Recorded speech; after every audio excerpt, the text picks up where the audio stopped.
one of the things we want to talk about was there's been a lot of Star Wars over the last few years, but 2023 especially has had some fun Star Wars moments for us, I think, in general. Remember back in the day when Star Wars was done, Episode 3 had come out, and there was going to be pretty much not much coming out, and you can be like, all right, what was my favorite Star Wars thing? Like, this one game came out, and that's the one I got. Yeah. Or, there's a comic book from Dark Horse, and that's the one I got. But now, when you ask me what are my top 10 favorite things of a year, I have a lot to go through. Right?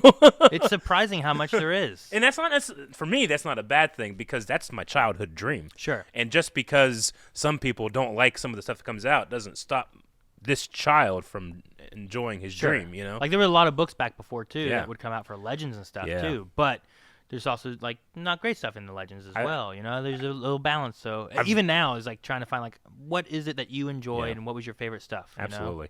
I do kind of want to bring this up, too, because it was in thinking about this list and then a couple other things I've been thinking about the last week or two, in that I don't rewatch Star Wars anymore.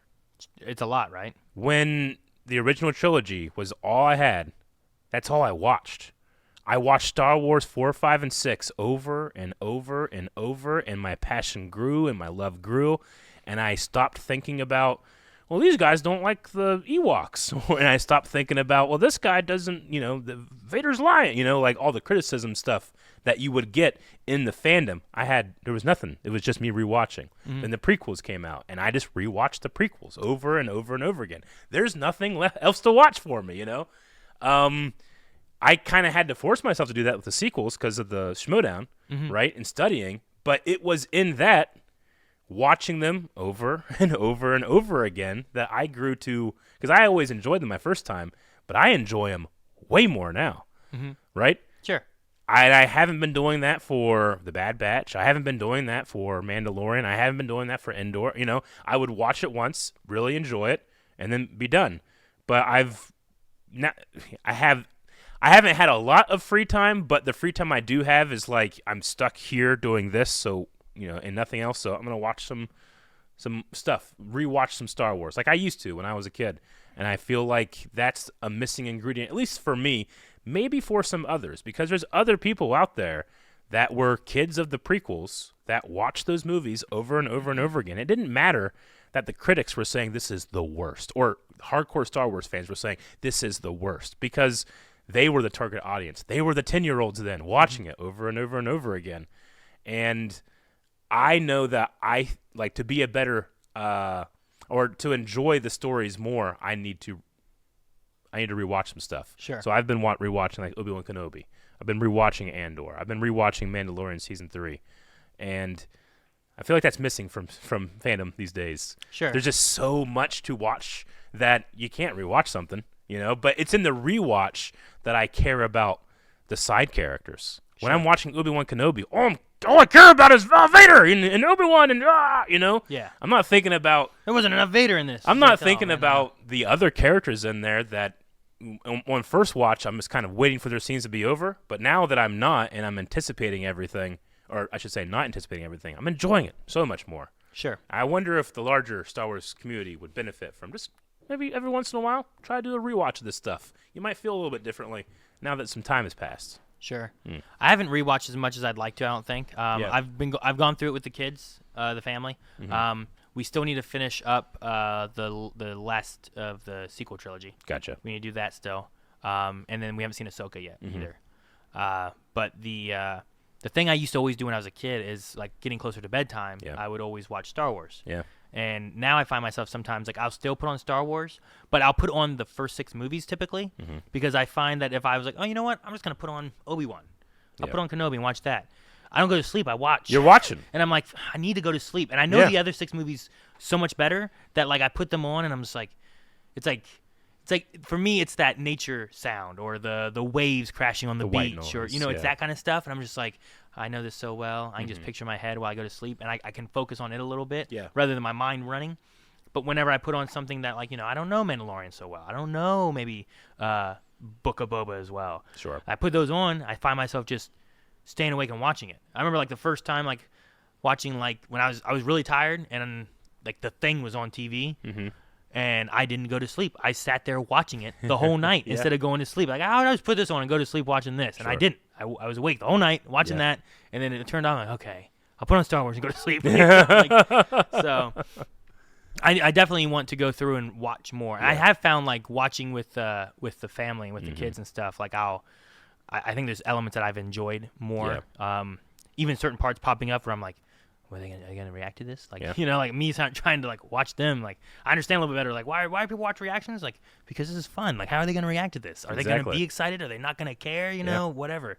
So, I definitely want to rewatch more. What I need to start doing is, like, when I'm, like, cleaning the kitchen, just, like, putting it on. Like, you remember when you remember, like, I don't know, were you ever home and, like, your parents would just have TV on, right? And it would just go through TV shows because you put on, I don't know, the Disney Channel, and it's just going to play through shows because that's what it does. There's a schedule. I don't have that anymore because most everything I do is streaming now. But I was like, you know what I should do is just start putting on, like, just put on Star Wars and just let it play in the background. That's why we rewatch so much stuff sometimes, because it would just be on Stars. Yeah. And whatever movies were on Stars is what was on, and we just let it play through, and sometimes people would sit and watch it, and sometimes it was just background noise. Yeah, I hosted Thanksgiving this year, and I just had TNT on. Yeah. Because Hulu has, like, live channels. Yeah. I was like, oh, just throw TNT on because it's just playing Star Wars all day. Oh, yeah. So, like, every once in a while I'd look up. It's a completely different movie, different scene. I'd watch, do that dad thing where you just stand in front of a couch for 4 minutes and watch something versus sit down. Yeah, right. Yeah. I was doing that. Yeah. So I just need to do that more. Yeah. Like, put on shows or movies where it's like, well, we've already seen this. Let's just put it on. No one's watching TV. Yeah. Have this on. If someone watches a little bit, you watch a little bit, whatever. I've been spending a lot of time with my dad, with him going through open heart surgery and the recovery, and he loves to have the TV on full blast, try to talk to you. He'll get a phone call. He'll put it on speaker. You're going to talk with this person, with him, with the TV on full blast, TV's blaring. Yeah, and I'm deaf in one ear, and ambient noise isn't great for me, and noise that's, like, surrounding me, and then I'm trying to focus on certain things. And he also doesn't hear very well in one ear, It's more of an age thing than it was a disability thing like me. But you just say, like, do you ever have your parents have something just on? Like, he just always has something on. He needs it, I think, Yeah. It just gives that white noise of something. But, yeah. So, yes, that's been happening a lot for me, Aaron. But no. Well, let's get into some thoughts of favorite things for Star Wars over the last year. Okay, 2023. Yeah.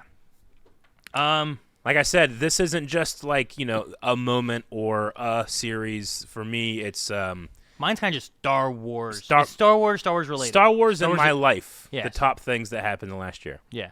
Yeah, for us individually kind of thing. Now, I don't want to say us individually. Us as in I made a list, he made a list. Like, I don't know what's on your list I have yet. 10 things in order. 1, 2, 3, 4. I don't know if I really made an order for mine. Okay. I have one thing on here that's not technically on the list. Okay. But I guess I could say it now. Was the launch of Wave Squadron. I didn't think about that at all. Yeah, we launched a Star Wars channel. Yeah, so I was like, I'm just going to write that on here as just like an extra little thing here where it's like, this year we launched Wave Squadron. So I appreciate everyone who's been watching Badonka Gong, who has subscribed to the channel. Yeah. And I hope to have more fun Star Wars content going into 2024 and throughout the year. I'm excited to get into Star Wars stuff. Personally, the YouTube landscape of Star Wars creators, like, I just wasn't really jiving with it. I'm not saying, like, I don't like this, thus it's bad or anything like that. It just wasn't entertaining me in a certain way. There's some great ones out there. There's Star Wars Explained. Whose show we went on this year. That was a lot of fun. I didn't put it on my list. Anyway, so yeah, one of the reasons that I was so excited to start Wave Squadron is, like, let's just, George Lucas is famous for, when I was a kid, I wanted his Flash Gordon movies, and they never came out, so I made my own. Yeah, right. It's like, well, yeah, there's not like a YouTube channel that I'm really loving about Star Wars right now, so I made my own, that type of thing. Sure. So I was very, very happy with it. Yeah. So I'm looking forward to putting maybe more into some different videos, having some fun content that maybe we haven't gotten to get to yet. Absolutely. Going into 2024. So. Yep. But, all right, well, let's see. What should I do? I titled mine, basically, just to remind me. Okay. I thought some of them were fun titles. But, okay. This one I'll put on the bottom. I don't really have a title for it, so maybe that's why. But okay. I will say Mark Hamill / Cameron commercial. Do you remember that when when Survivor was coming out? There was like a training montage thing of Mark Hamill and Cameron Monahan. Right? Is that Monahan? I don't know. It's an M. I might be thinking of Lost. Dominic Monahan. Okay. Maybe. But Cameron, and I loved that little. I'm sorry. He's all happy to. You got 2 lightsabers. Yeah, right. So I thought that was just. I remember watching it. Honestly, what reminded me of it was a Wave Squadron video. Like I was looking through because I was looking to see what all books we covered for the year. And when I was scrolling through, I saw that. I'm like, dude, I loved that. That one was good. Yeah, that's a great So I put that down as one of my favorite things because like how often I don't really remember a lot of Star Wars commercials. I don't see a lot of commercials. I feel like anymore. Like not as much as I used to when I was a kid on like Nickelodeon or something. Yeah. But that was just a fun moment, and it's like my favorite old and some of my favorite new stuff. Yeah, sure. That's a great one. Well, my honorable mention. You just had an honorable mention too, right? The launch of Wave Squadron. Yeah. Sure. Yeah. It's a very personal one. Like most of my list is stuff I think a lot of people will, and not a lot, but some people will enjoy too. But this one, my honorable mention is that Mark Hamill wished me happy birthday with giving me a cake on Twitter. He did. Yeah. That's true. During the year that Twitter's imploding and turned into X, but still. Yeah. I remember being upset, like, oh, what the heck? Yeah. And you guys like, what? What happened? Yeah. It's like, look at this bull crap. Yeah, that was great. great. I showed it to you, and it was like, look at this. And I was I'm happy for you. And then you took my phone with the Force. But no, that was really cool. I remember how that video, it wasn't even a video. We were getting ready to start do something. a video, yeah. And you're looking at your phone, and you're like, God dang it. And Calvin goes, what could you possibly be looking at? And I said, you naked? Can you imagine? You're looking at yourself like, dang it. So that's how that clip starts. But that was a really cool moment, though. That was really neat. Yeah. So that's my honorable mention. Number 10 for me, this is going to be another, just me and Aaron, but I hope that you guys enjoyed it too. When we found that Emperor Palpatine says Order 66, if you click a door in Jedi Fallen Order 66 times. That was on mine, too. Is that on yours? Yeah. Well, there's a good reason, because that was amazing. Sure, and that was you and me. Like, and that's one of those things, too, where it's like this game came out before this year. Yeah. But it was something we found this year preparing for Jedi Survivor and stuff. And it was a fun experience going through. And, like, we kind of played through, like, just looking at things in the game and just talking about stuff we saw, which was a lot of fun, too. And maybe that's another thing we could do at some point is like maybe after you play Survivor, maybe we play through Survivor together. And it's not so much about experiencing the story, but about like just talking about what else do we see and what can we talk about and notice that we didn't notice our first time playing or something, I know we're talking about 2023, but in 2024, I will be starting Jedi Survivor at the beginning of the year. Yes, it'd be good. It'd be fun. But no, it'd be neat playing through and just like maybe play through an easy. I won't try the hard difficulty. I get you. But like play through an easy so we can get through it.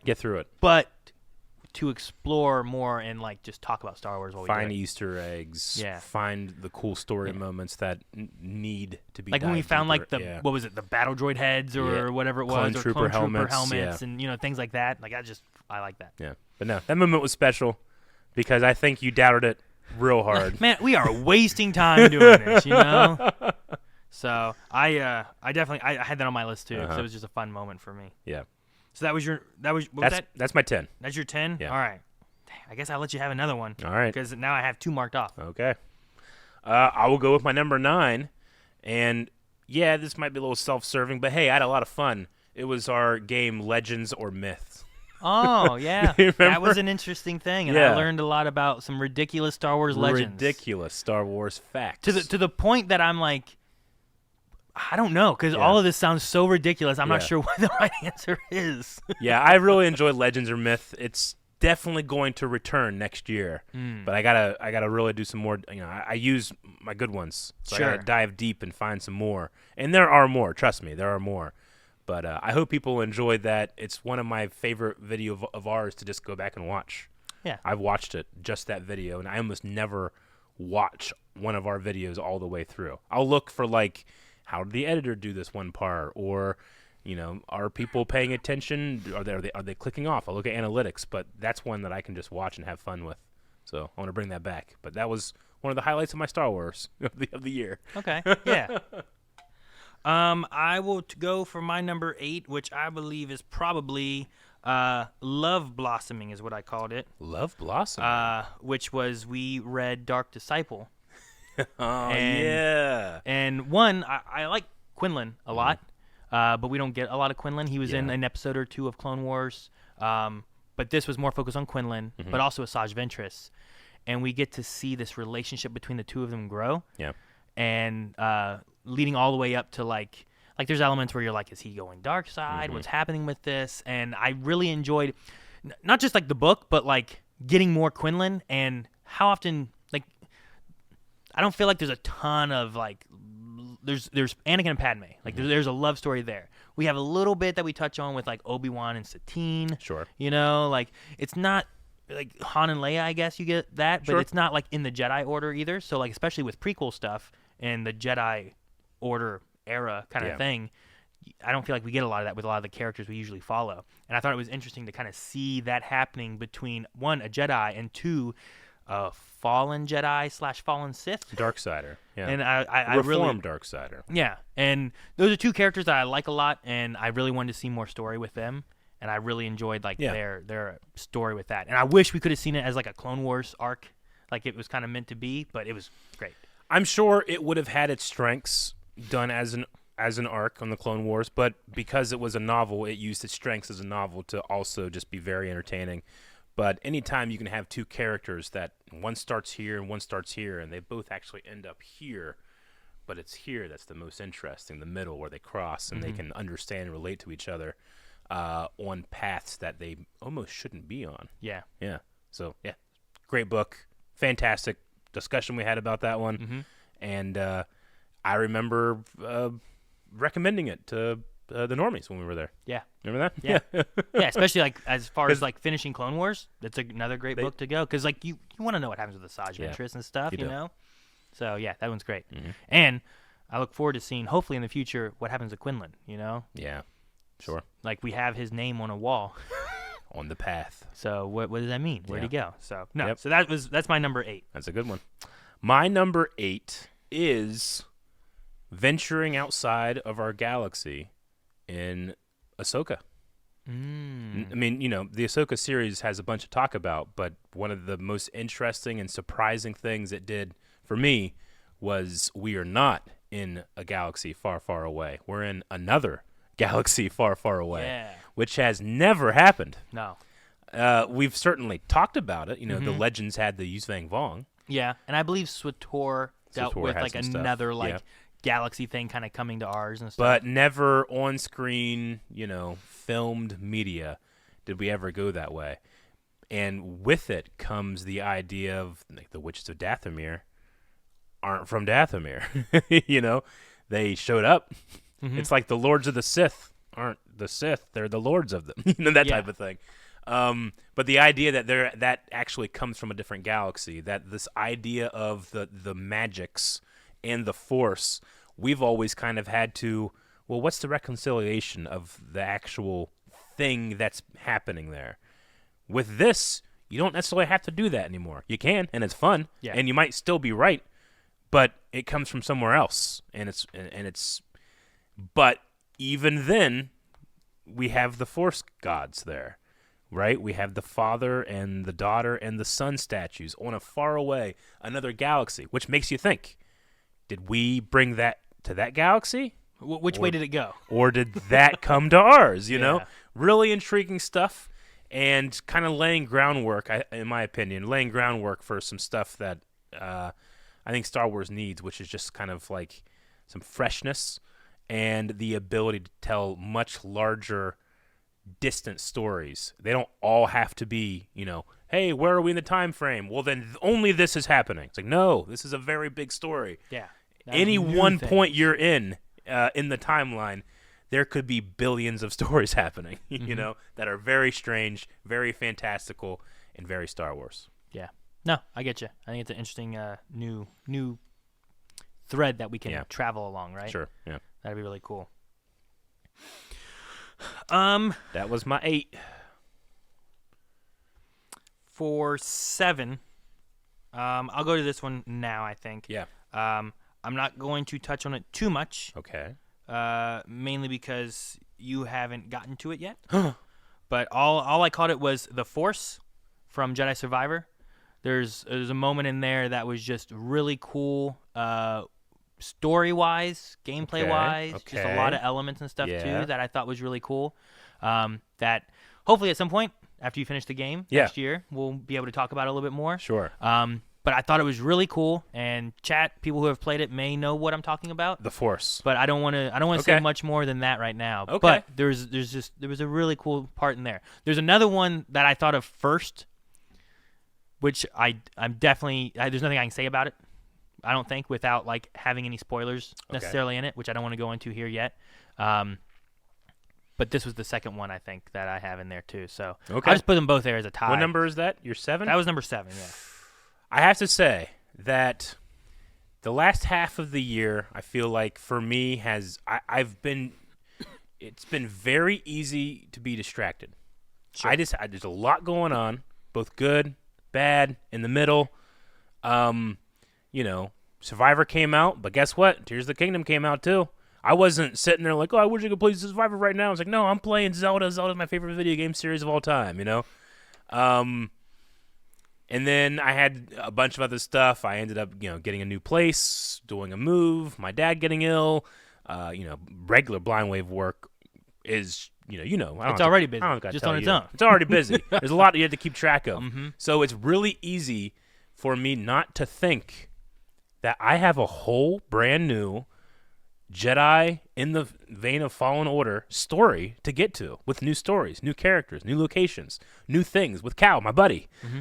And I haven't thought about it, except for like the last 2 weeks. I've been thinking a lot about it, and I really want to start, but that's how I'm going to kick off 2024 with starting Jedi Survivor, and I am getting to the point now, and I know people might find this ironic. I can't wait. I can't wait. I'm so excited now. I can't wait for it anymore. I've been able to wait pretty easily, but now that things are starting not to slow down, but to wind down at the end of the year, I can't wait.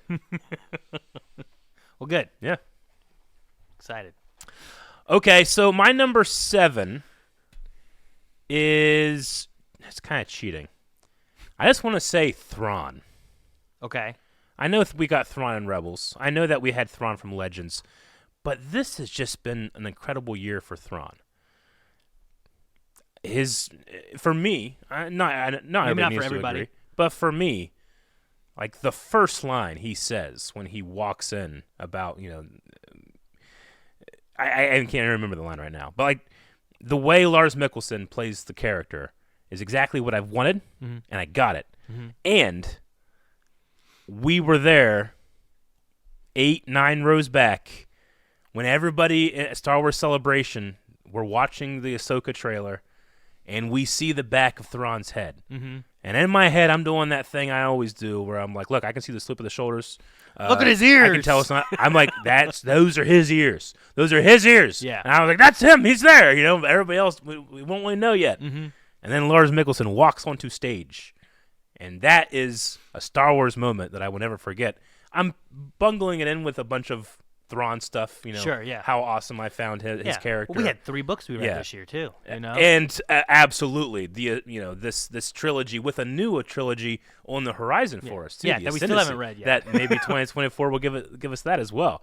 But just the sheer moment of hype of when he came out, and then they put my face doing this onto the screen. Stupid face on the screen. Onto the screen at the end of Celebration to talk about the highlights of Celebration, which ironically was one of my highlights of Celebration. Yeah, that's cool. I was walking around Celebration. I didn't even go to the closing ceremonies. No, but Twitter blew up. My Twitter blew up, and I kept thinking, like, what did I do? What did I say? Why are people? What fingers did I put up this time? And then people started stopping me, like as I was walking, like, hey, you were just up on the screen. I'm like, what? I missed it. But a really fun moment. Mm-hmm. No, it's great. And I love. I haven't done it for a very long time, but there's a video that the official Star Wars YouTube put up of that moment, and it's really funny for me personally to go into the comments, and every once in a while it's like, is that fucking Eric from Blind Wave at 12:07, whatever the time code was? Mm-hmm. I just get a lot of enjoyment out of that. Yeah. Yeah. No, it's not on my list, but in the same vein, one memory I have, and it's from Celebration, was when they announced Ray Stevenson coming out. Yeah. And 3 people jumped up and cheered, and that was you, me, and Calvin. That was Blind Wave. And we were like, yeah! And everyone else was like, no one jumped up. I was like, well, we're happy. You know what? We were just slightly ahead of the curve because it did not take long at all for when that show started to people to go like, oh, he's good. Mm-hmm. And I loved hearing a recent interview. Dave came out and said that he and Ray talked about this character, and eventually at one point he says, Ray Stevenson, hey, you know you're the bad guy, right? Like, I need you to be the bad guy here. And Ray goes, I disagree. And I think that's one of the most baller things I've ever heard an actor say. To his director. Dave. I'm going to tell you. Yeah. Actually, I don't think I'm the no. bad guy. And, but you know what? Yeah. The best bad guys believe that, too. Exactly. Right? Exactly. The worst villains are the ones who are just there to be bad. Yeah. The ones that are the best ones where they think they are doing the right thing. And sometimes that's what makes it. That's what makes like Thrawn sometimes great. That's what makes him great. That's what there's lots of villains. Like, and that's what's going to make replacing him very difficult. Yeah. Because not every actor can look at your director and be like, no, actually, I don't. He's not the villain. I will not be taking that note. Man. Yeah. All right. For my number, what are we on? 6? 6. Vader's walking suit. So in Thrawn 2, which I think was Alliances, there's a segment, and one, like, they set it up beforehand, which was great because they had, like, from a trooper perspective, I guess, not a clone trooper, but from a trooper's perspective of seeing Darth Vader come out and how menacing he is and the horror and how, yes, he's here, our hero, to help us fight, this enemy. It was a cool viewpoint. Yeah. But you get to the point where it's revealed that this time that Vader has come out, he is off over here controlling a separate suit to trick the enemies into wasting their resources on it so that he can attack back.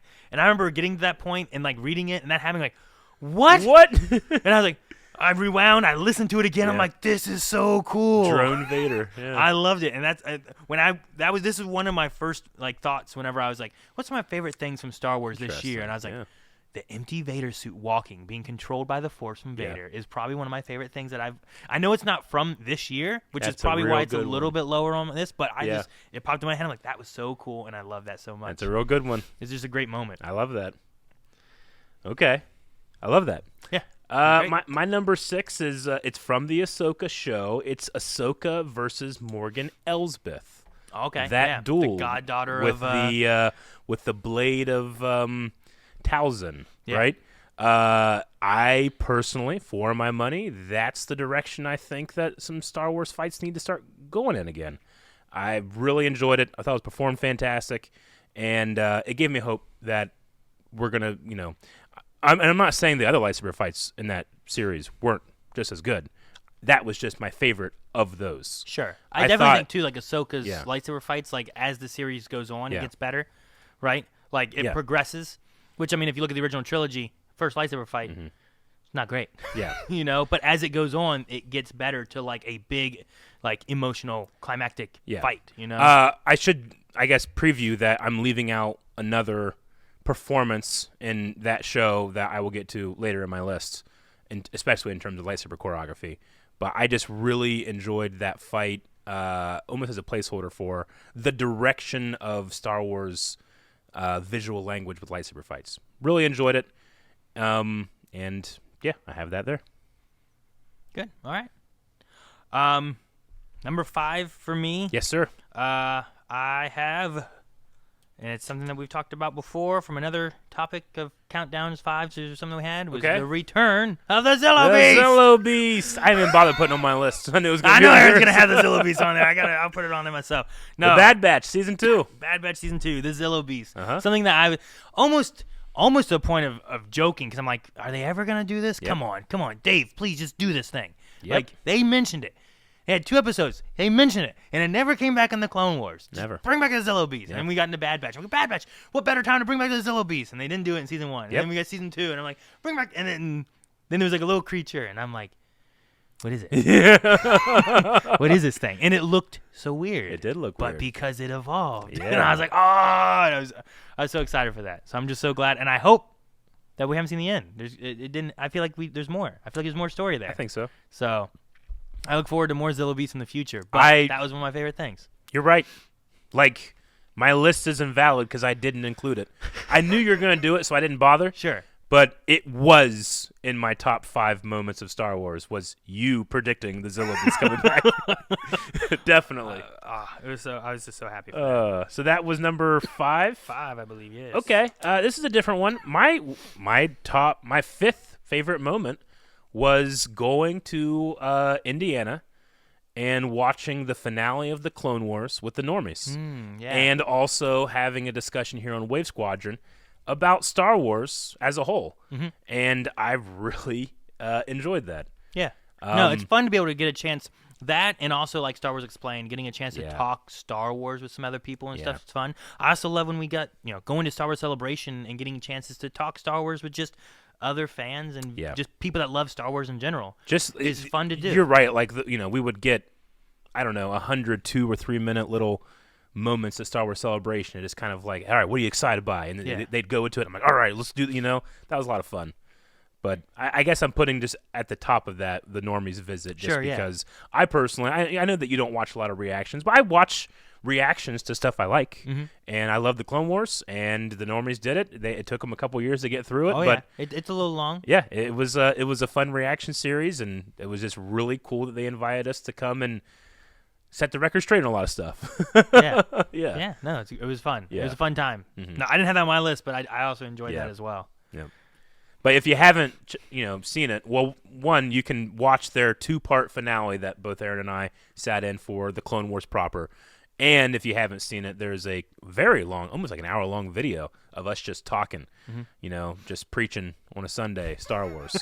And it feels like that. And it's one of the greatest compliments another YouTube channel could give to us, which is just being around you guys for the last 2 days has made me a better Star Wars fan. Or I should say a bigger Star Wars fan. Bigger Star Wars fan, sure. 3 different people from that YouTube channel said that to us, So that was really cool. I think we just often permeate our enjoyment of Star Wars. Yeah. And, other people are like, oh, man, I never thought about it like that. Yeah. There's something, this isn't Star Wars related. It's actually Spider-Man 2 related, where there was something that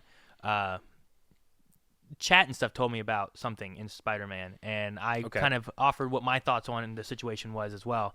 And then after finally beating it, I was able to go home and talk to my kids about it. Yeah. And I brought the same topic up to them, and they're like, yeah, that's so dumb, da-da-da-da. And they were going through some things, the same things chat said, and I don't know if it was 100% them thinking it. Yeah. I'm pretty sure they wouldn't have known, so I think there's a little internet bias in there too that they read or heard or watched or whatever.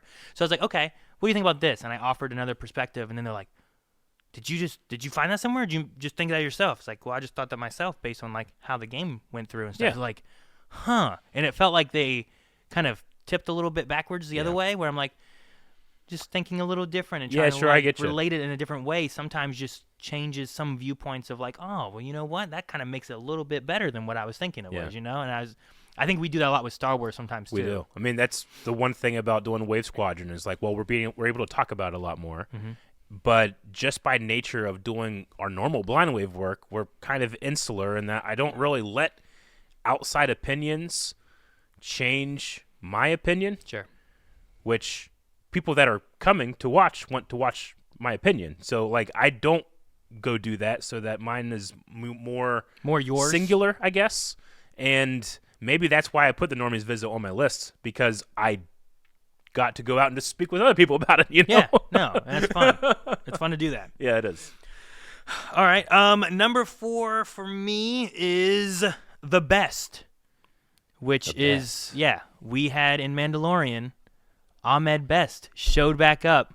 That is one of yours? My number 2. Number 2. Halloran Beck. Dude, that was one of those things that was so shocking and also just great to have happen. And so rewarding. Yeah. Not just for him, for me. Yeah, exactly. No, it was so fun, and I was so happy. And given how that episode of Mandalorian ended with him, I guess that episode, I can't remember if that episode ended. I think it ended with him. I don't remember. But the last we see of him there, and I'm like, ooh, Yeah. what's that mean now? I know. Can we see him more? Yeah. So I was very excited for that, and Me too, man. that was enough. Where I'm like, that was another one. Yeah. Vader suit. That was one that popped in my head early on, Yeah. and I'm like, I gotta make sure that's on my list. All right. Yeah, it's my number 2, which is again, it's pretty high. You know, that's No. when we went to Star Wars Chicago, and they were doing the 20th anniversary. I think it was the 20th anniversary of Episode 1 at that point, right? And they had like Anthony Daniel. They had some Episode 1 actors come up on stage, and when Ahmed Best got on stage, that place blew up. People went nuts. And you get this feeling that everybody knows. I mean, he's been pretty public about what he went through. People know that happened to him. Yeah. But everybody in that theater were like us when we were young, and we watched those movies over and over again. Like, regardless of how much I feel about Jar Jar, I can quote every line. Mm-hmm. You know? Yeah. No.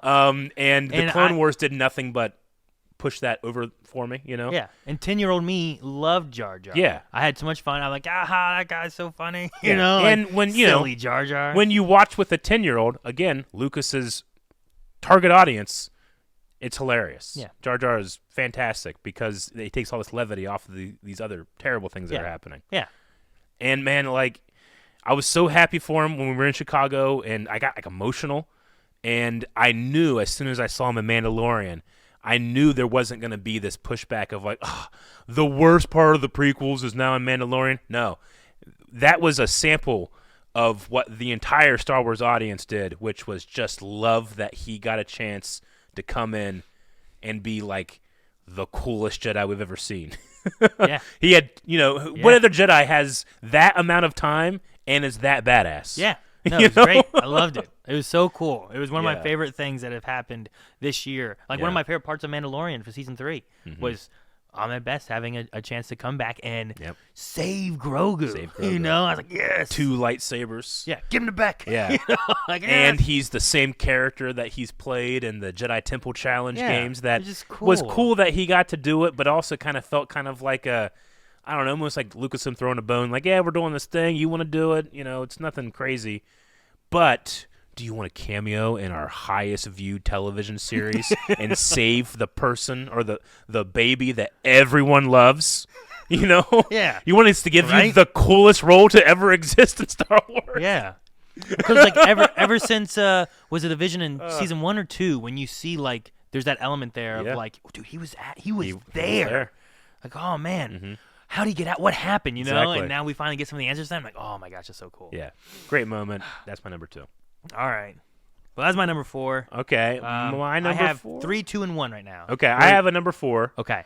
My number 4 is Gorian Shard's design from The Mandalorian Season 3, the pirate captain.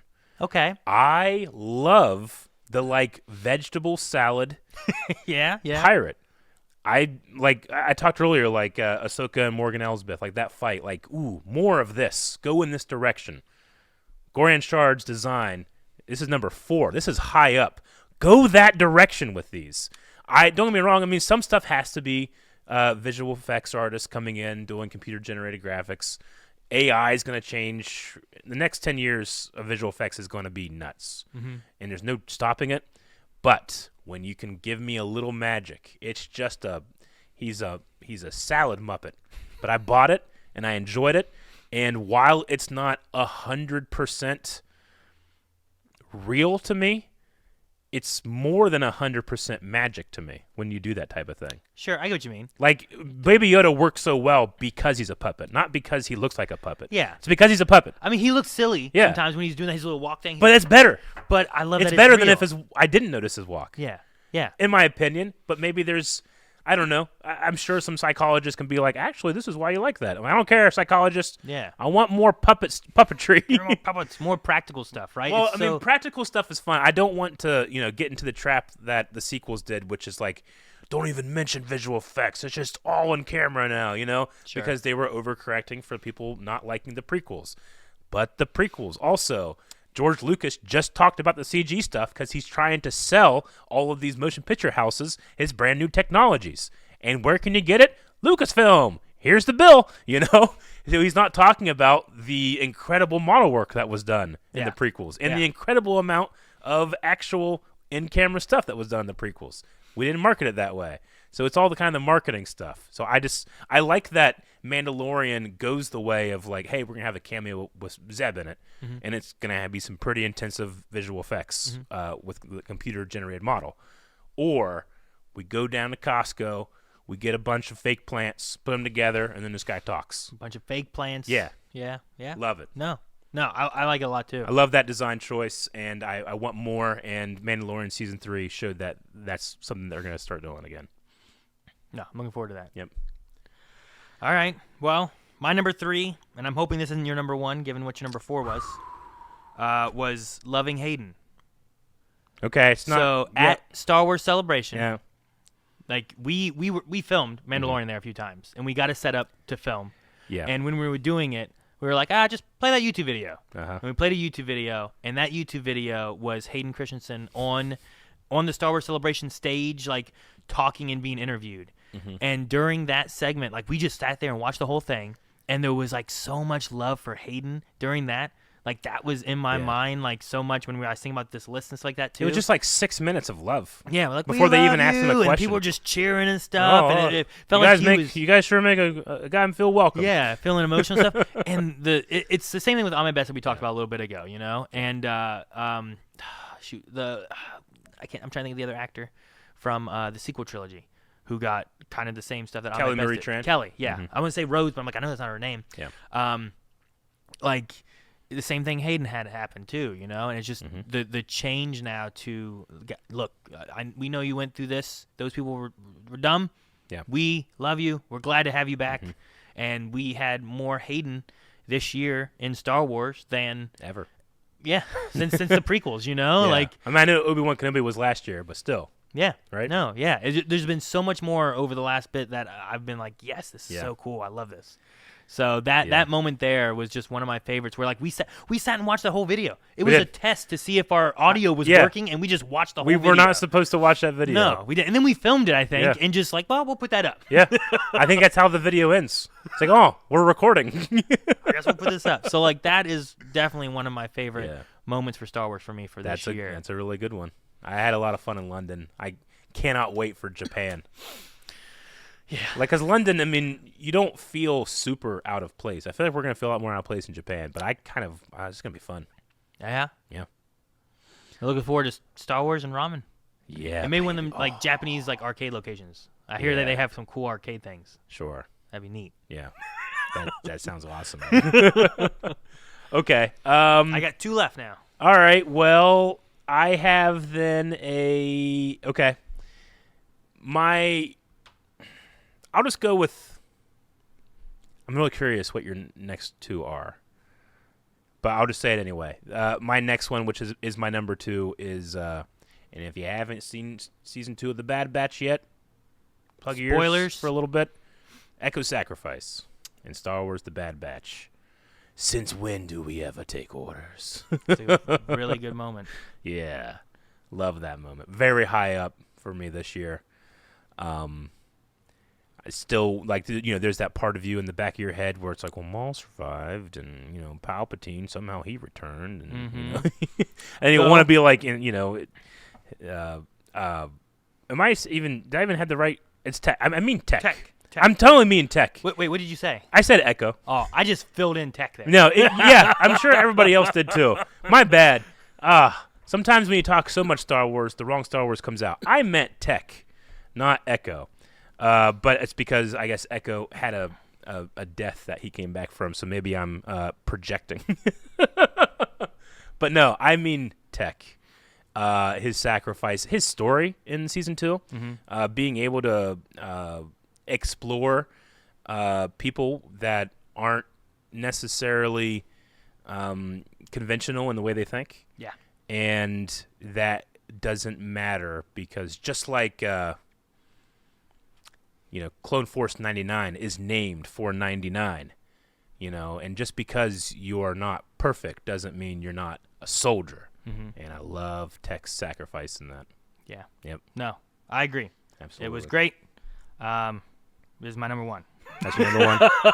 It's probably my favorite thing. That's the thing. I was looking at him like he's got to have this somewhere. Yeah, it was like probably my favorite thing from the last year. Not necessarily Yeah. favorite in the sense of like, oh man, I really loved it, but also like it was emotional and it had meaning to it and stuff too. And a lot of Star Wars is about sacrifice in general, you know. So I love that. It affected me a lot. I don't want people to think that I'm being disingenuous because I put the wrong character's name when I said it, but very effective and very an amazing performance by D. Bradley Baker, who's done so many performances as the clones that we kind of just like take that for granted. But we can't, when a new one comes, we need to keep saying it.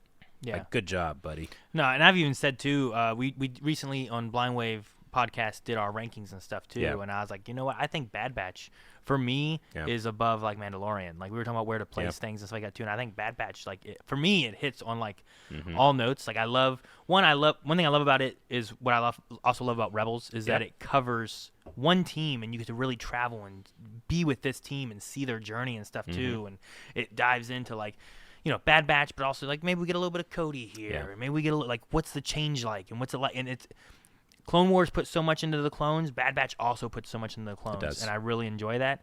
And Tech's sacrifice at the end of season 2 was just such a big moment in that it's definitely one of my favorite things. Bad Batch has been one of my favorite things, not just because of Zilla Beast, you know. Sure. So yeah, and you know, that's this year. Next year, season 3, the final season of the Bad Batch. We saw a pretty hefty trailer at Celebration. I'm still surprised, like, after the writer's strike and they couldn't do much marketing for Ahsoka, like at least conventional marketing, because of it and stuff. I thought, surely they're going to start releasing some of those trailers, the Acolyte, and what else did we see? Acolyte, Skeleton Crew. Skeleton Crew. We saw that trailer. The Bad Batch. We saw that like 2 or 3 times. They showed us that trailer, remember? They haven't put it out. I remember that we watched it. I don't remember the trailer. I'd have to watch it again or something like that. I remember. Yeah.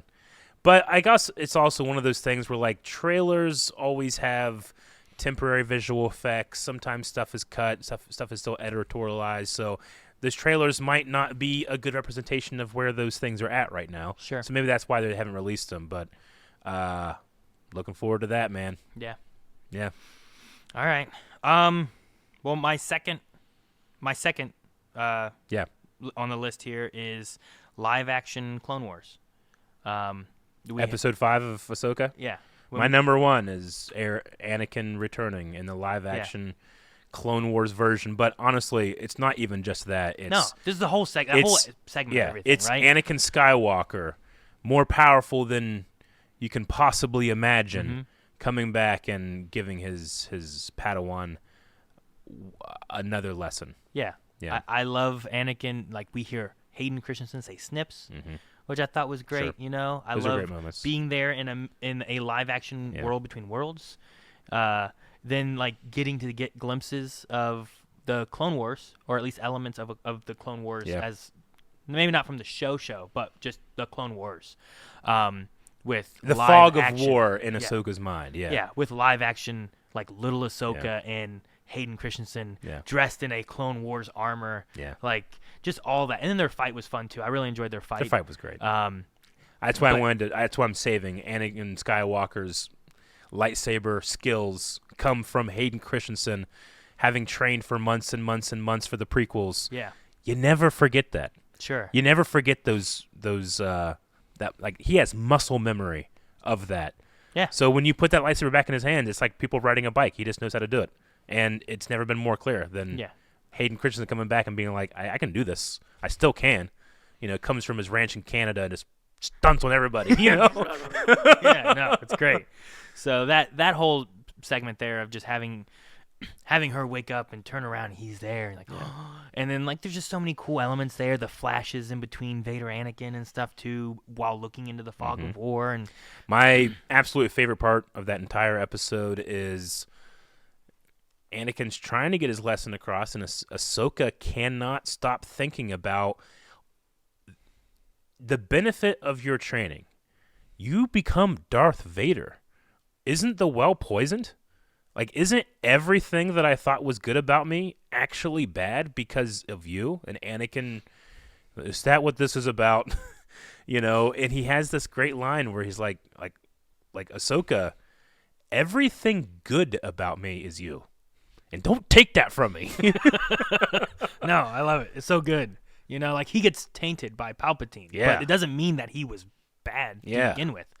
And he's like, all right, back to the beginning. Yeah. If this is the lesson you want, let's do it. And he pulls out all the Vader to get her to realize, like, hey, you can't stop. You have to keep fighting. If you don't, you will die. Do you want to die? No, I don't want to die. Then get up. Yeah.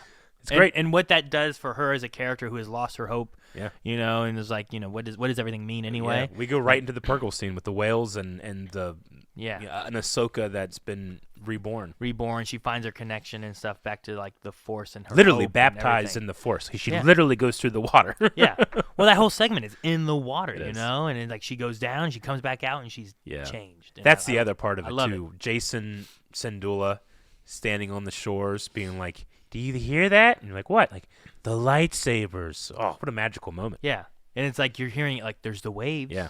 And there's the lightsabers, and then like, or are they the same thing, or are they different? And I love it. It's a nice moment for me, but it speaks to the 10-year-old in me, looking at this 10-year-old, and I'm able to like insert myself in there. Yeah. You know, that's why. I mean, I really enjoyed Ahsoka. I think that Dave is nailing like, well, who is this for? Like, well, it can be for everybody. Mm-hmm. You know, I loved Andor. We put Andor in our S tier of our ranking this year.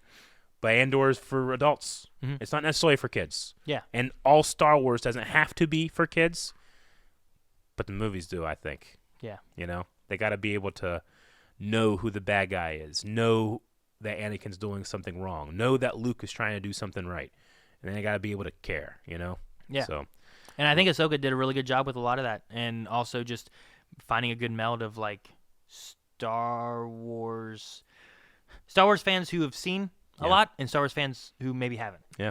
Because I've talked to some people that have said like, I enjoyed it, and I've never seen Clone Wars or Rebels. You know, and I thought it was fun. And I've talked to other people who's like, oh, this was really fun. Like taking this information and watching this. Yeah. So I don't know. I enjoyed that a lot, and that's why it's up there. It didn't beat the Bad Batch moments. Yeah. Like some of the moments there, but I love that so much. That was our list. That was our top 10. Right, of the best Star Wars for us in 2023, and I'm sure. I mean, there's stuff in there that I didn't like this year that I could find, but we shouldn't focus on fighting what we hate, but saving what we love. Yeah, that's what Star Wars is about. Yep.